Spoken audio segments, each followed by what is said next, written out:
Olá, muito boa tarde. A Igreja Católica assinala neste domingo o Dia Mundial das Comunicações Sociais, que acontece em cada ano, no domingo em que a liturgia celebra a solenidade da Ascensão.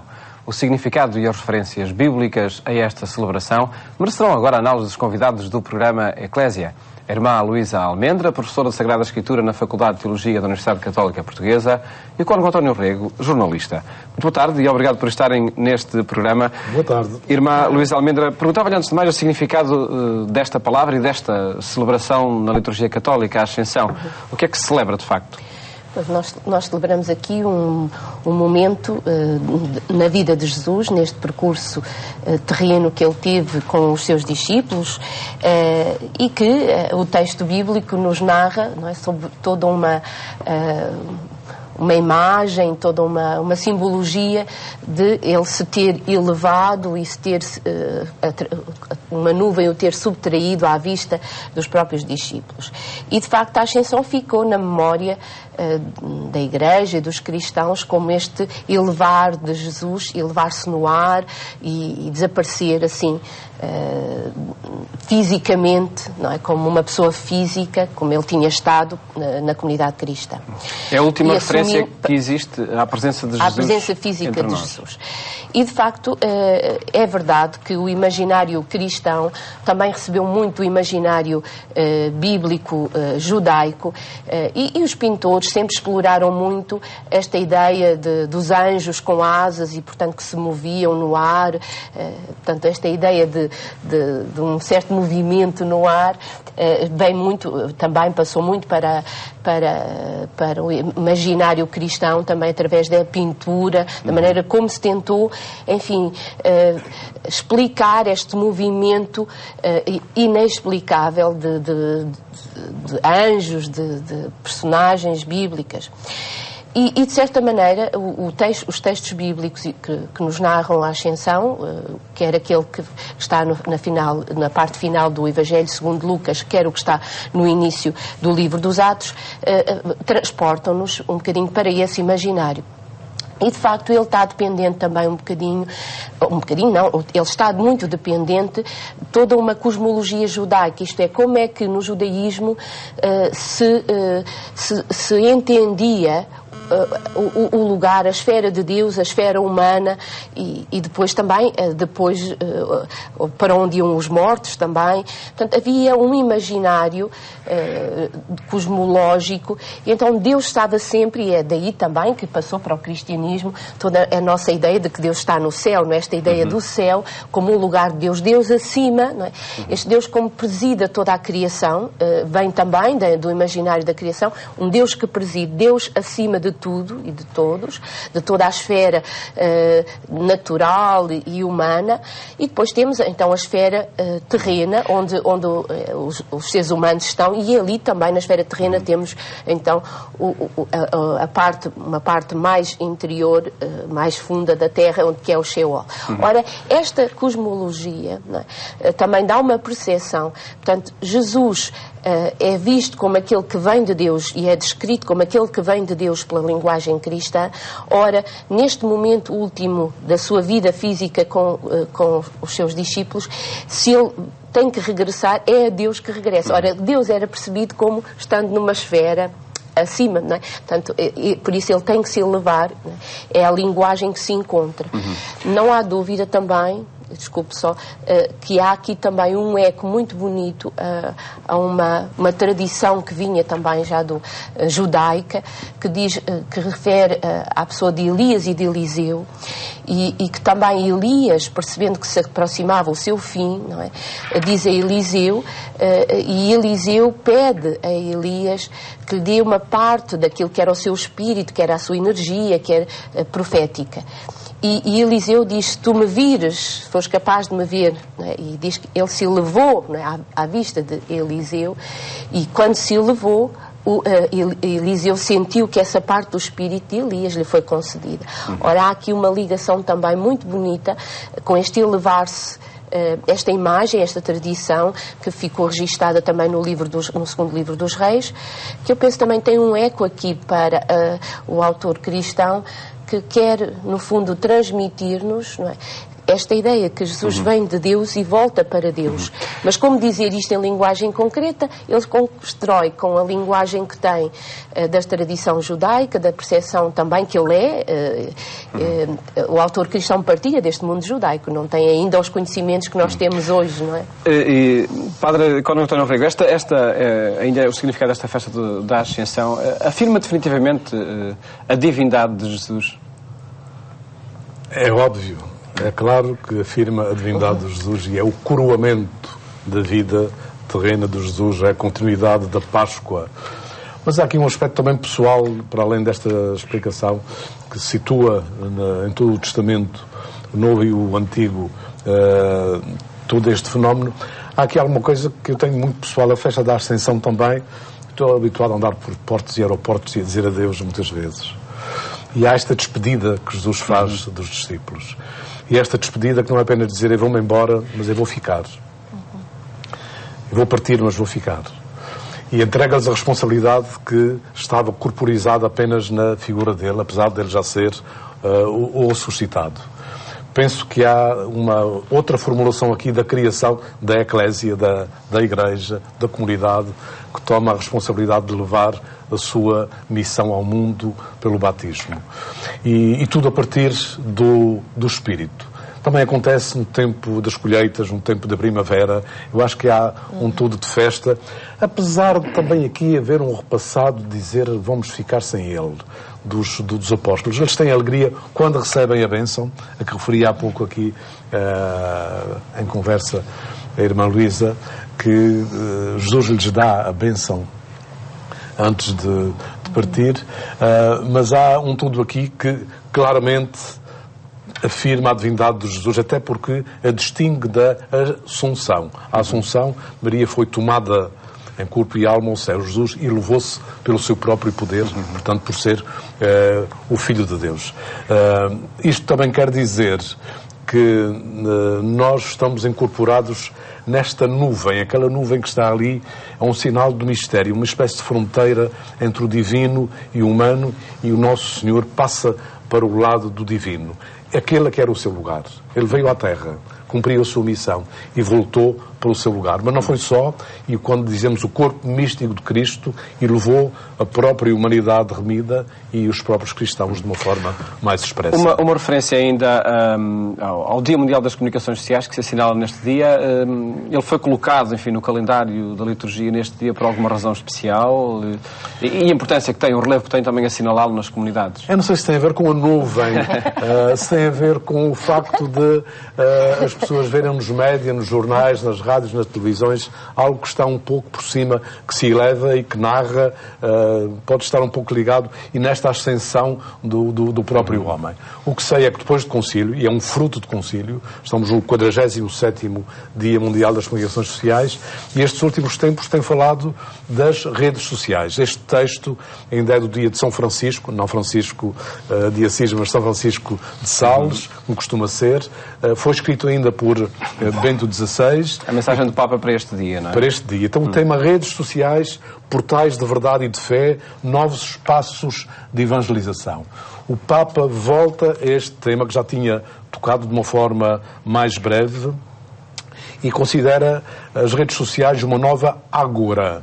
Ou seja, uma praça pública, um lugar de cidadania, de discussão, de encontro, também de feira, de divertimento, de aproximação entre as pessoas. De facto, é hoje uma ágora virtual, os novos média e as redes sociais, sobretudo, que passam na internet de variedíssimas formas. Ainda há pessoas que estão na forma, digamos, mais primitiva do e-mail, mas que, através desse meio, falam para o outro lado do mundo, têm amigos que não teriam. As pessoas comunicam-se, é um lugar onde se entrecruzam pessoas com propostas de diálogo, já é o termo do Papa, um lugar de diálogo e de debate, de respeito pela privacidade, de empenho pela verdade, de unidade entre as pessoas, unidade da família humana, fonte de informação, conexões que podem facilitar a comunhão, um divertimento, porque não? Porque não há de ser o divertimento também algo de positivo, as pessoas alegrarem-se, dizerem-se histórias.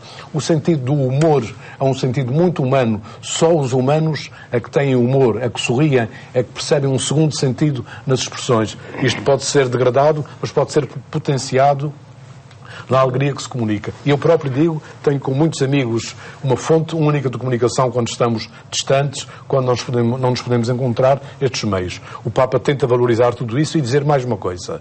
É um lugar para o Evangelho passar. E que ele não um ambiente onde é preciso evangelizar. E tudo o que nós não dissermos, os outros também não dizem.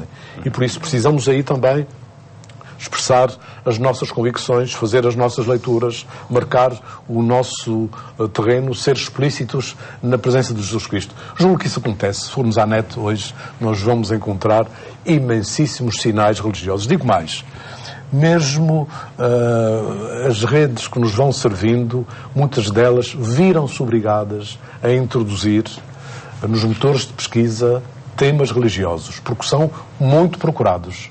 Ou seja, aqui o operário faz a coisa faz o operário, como dizia o Vinícius. Os cristãos, à medida que vão exigindo explicações, algumas são superficiais, quase todas, mas podem ser muito complementares sobre qualquer documento da Igreja, sobre qualquer evento do próprio mundo relacionado com a fé, e a própria internet e as redes sociais veem-se obrigadas a responder porque há alguém que procura. Daí uma responsabilidade muito grande na utilização. Não é apenas um objeto divinal, estereotipado ou filosófico, mas é um objeto concreto do cotidiano das pessoas. Tem riscos, a privacidade, tem riscos fechar o horizonte da amizade apenas ao virtual, tem riscos, mas não há nada que não tenha riscos. Também a bicicleta, quando apareceu, era muito perigosa, porque era o triplo da velocidade ou quádruplo das pessoas que andavam a pé.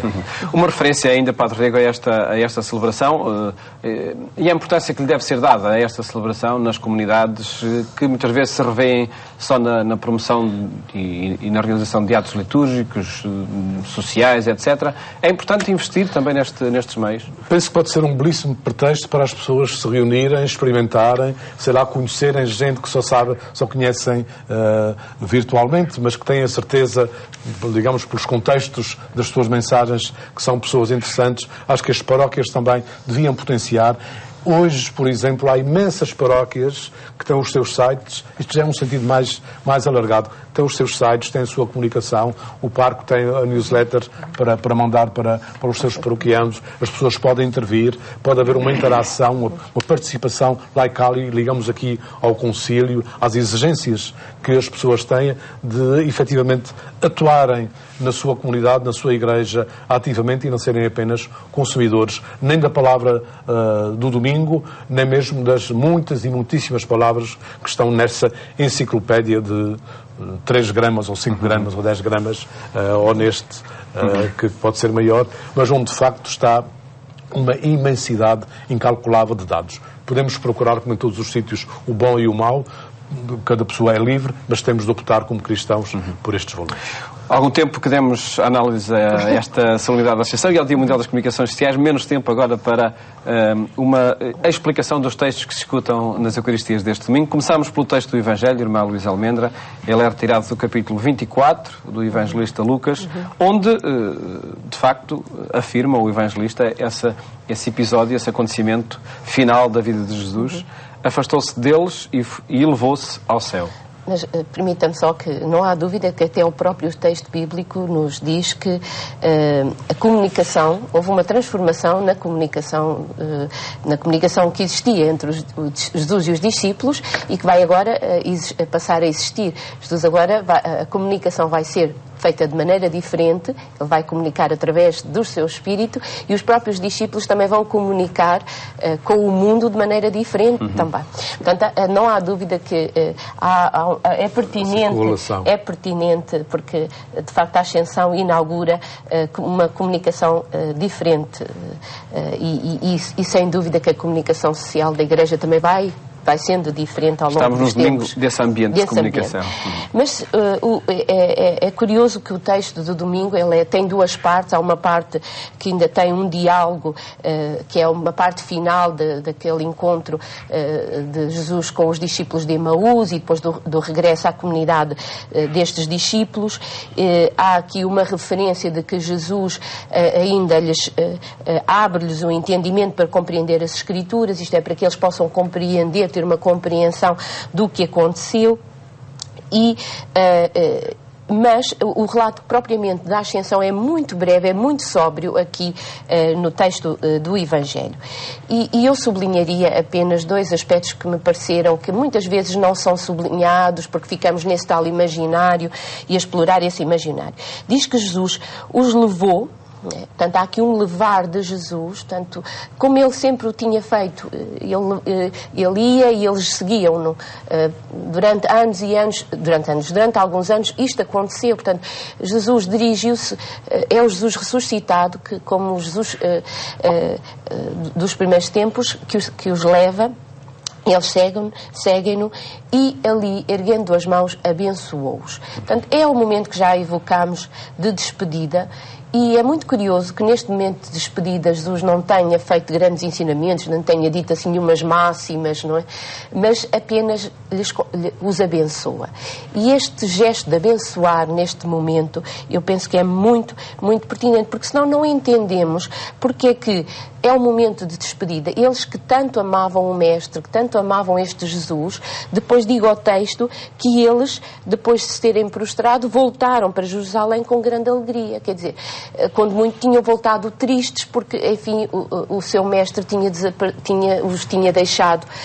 E quando muito agora haveria uma comunicação diferente, era a memória dele, né? Mas haveria uma tristeza. Não se percebe que no momento de despedida eles tenham voltado alegres. Há algo... Deve ter sido com responsabilidade. Há aqui uma dificuldade. Há uma dificuldade. A despedida provoca alegria. Aquele momento. A despedida provoca alegria. Não é normal. E temos que, isto é uma farpa no texto que nós muitas vezes deixamos para trás.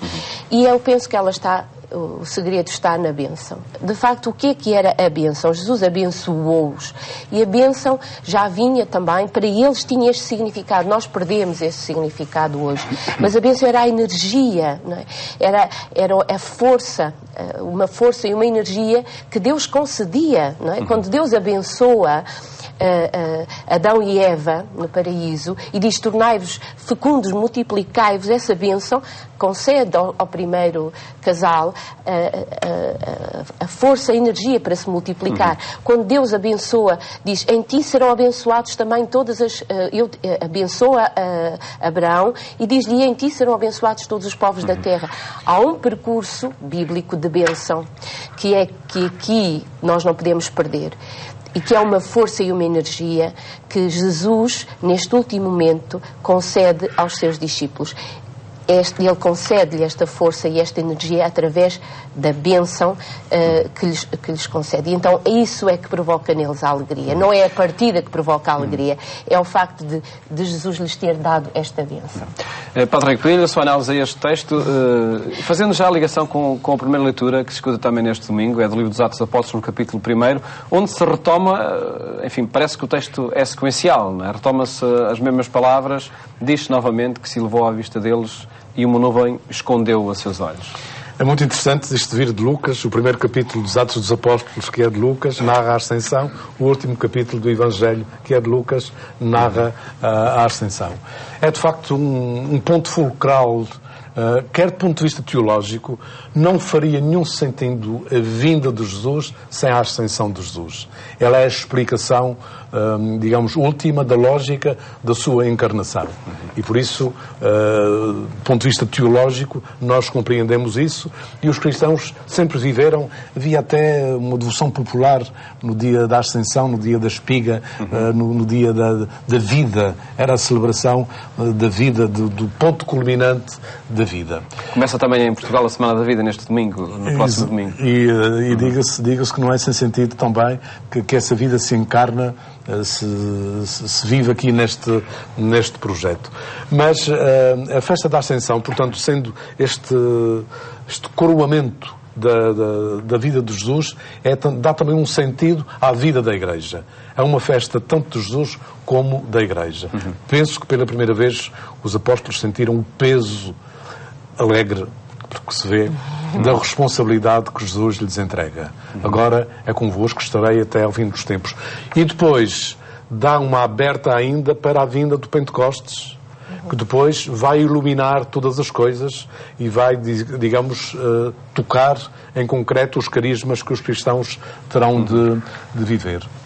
Por isso, esta festa de Pentecostes, para além da celebração concreta que tem da vida no Dia Mundial das Comunicações, tem, do ponto de vista sequencial, porque a gente esquece que cada ano a gente recapitula a história de Jesus, da encarnação, do sofrimento, da paixão, da morte, da ressurreição, da ascensão, do Pentecostes. E os cristãos vão revivendo tudo isso como quem recomeça. Isso quer dizer que a Igreja está continuamente a recomeçar-se. E podíamos dizer que agora, com o Papa Francisco, ela, em muitos aspectos, parece estar a recomeçar. Essa é a expectativa que se tem.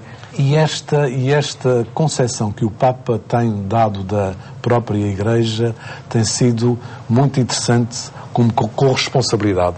Ele tem a sua missão, os bispos têm a sua missão, os cristãos têm a sua missão, mas as periferias é o lugar predileto ou seja, somos enviados aí.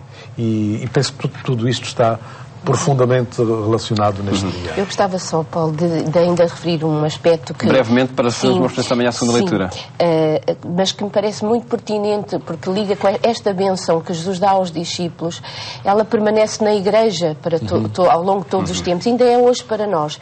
E esta bênção também, já no Antigo Testamento, ela era concedida a alguns para serem mediadores, não é? E nós hoje ainda temos evocação desta bênção quando o Santo Padre dá a bênção Urbi et Orbis, quando o celebrante da Assembleia, no final, dá a bênção, e muitas vezes as pessoas já estão a sair com pressa. E quando o Papa pede a bênção ao povo, tudo isto está lá. É a energia, esta energia, isto que foi vivido neste dia da Ascensão por estes discípulos e que lhes causou uma grande alegria, lhes deu uma grande força para não viverem aquele momento como uma tristeza, mas pensarem no futuro, que eu acho que nós hoje temos que reavivar e perceber que a bênção não é aquele finalzinho da Eucaristia, ou a bênção não é, pronto, enfim, uma coisa mágica, ou então uma coisa que é da tradição da Igreja. Não, a bênção tem esta evocação da força e da energia de Deus para nós. E está colado a um envio, não é? Um envio, sim.